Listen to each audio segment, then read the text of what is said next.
27 मई 1998 राजस्थान का वीरान रेगिस्तान, पोखरण की तपती रेत और धरती के नीचे दबती हुई ताकत। एक बटन दबता है, एक धमाका होता है, पूरा भारत हिलता नहीं बल्कि गर्व से खड़ा हो जाता है। दुनिया चौंक जाती है।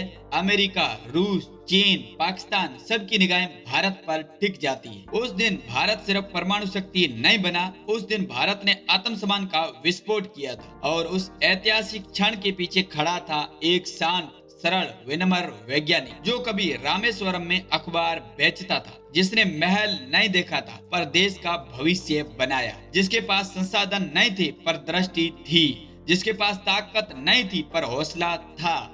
ये कहानी है उस इंसान की जिसने रेत में आग जलाई और आसमान में उड़ान भरी। यह कहानी है डॉक्टर एपीजे अब्दुल कलाम की। तमिलनाडु के छोटे से तटीय शहर रामेश्वरम में एक साधारण परिवार में एक बच्चा पैदा हुआ। नाम था अबुल पाकिर जैनुलाब्दीन अब्दुल कलाम। घर मिट्टी का, फर्श कच्चा, खिड़कियां टूटी हुई पर दिल बड़ा था। पिता नाव बनाते थे, माँ घर संभालती थी। रात में लालटेन की रोशनी में कलाम पढ़ते थे। सुबह होते ही वे अखबार बांटने निकल पड़ते थे। कंधे पर भारी बंडल, पैरों में फटे चप्पल, पर आंखों में सपने आसमान जितने बड़े। वे समुद्र किनारे खड़े होकर उड़ते पक्षियों को देखते और सोचते, एक दिन मैं भी उड़ूंगा। दोस्तों, यहीं से शुरू होती है एक साधारण बच्चे की असाधारण यात्रा। गरीबी ने उन्हें झुकाया नहीं बल्कि और मजबूत बनाया। स्कूल में एक दिन शिक्षक ने पूछा, कलाम तुम बड़े होकर क्या बनना चाहते हो?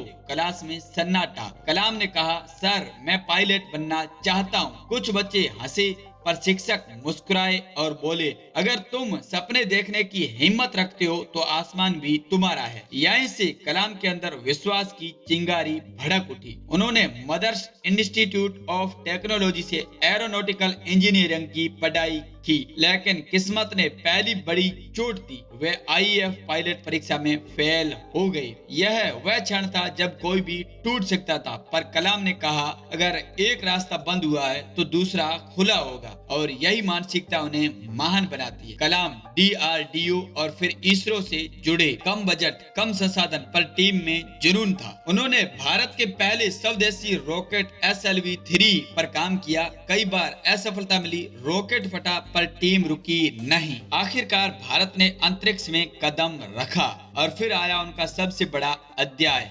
मिसाइल कार्यक्रम। अग्नि, पृथ्वी, त्रिशूल, आकाश। इसी वजह से दुनिया ने उन्हें नाम दिया भारत का मिसाइल मैन। 1998 पोखरण का रेगिस्तान, भूमि के नीचे परमाणु उपकरण लगाए गए। सब कुछ गुप्त था, कोई मीडिया नहीं, कोई दिखावा नहीं। कलाम रात रात भर जागते रहे, टीम को संभाला, दबाव झेला और देश पर भरोसा रखा। और फिर 27 मई 1998 3:45 PM बटन दबा, धरती कांपी और भारत बदल गया। दुनिया ने कहा, भारत अब कमजोर नहीं रहा। अमेरिका ने प्रतिबंध लगाए पर कलाम मुस्कुराए और बोले, प्रतिबंध हमें रोक नहीं सकते, वे हमें और मजबूत बनाएंगे। यह सिर्फ परीक्षण नहीं था, यह आत्मसम्मान का विस्फोट था। 2002 में कलाम बने भारत के 11वें राष्ट्रपति। पर वे महल में कैद राष्ट्रपति नहीं थे। वे स्कूलों में जाते, बच्चों से मिलते, युवाओं से बात करते, उन्हें dream dream dream dream transforms into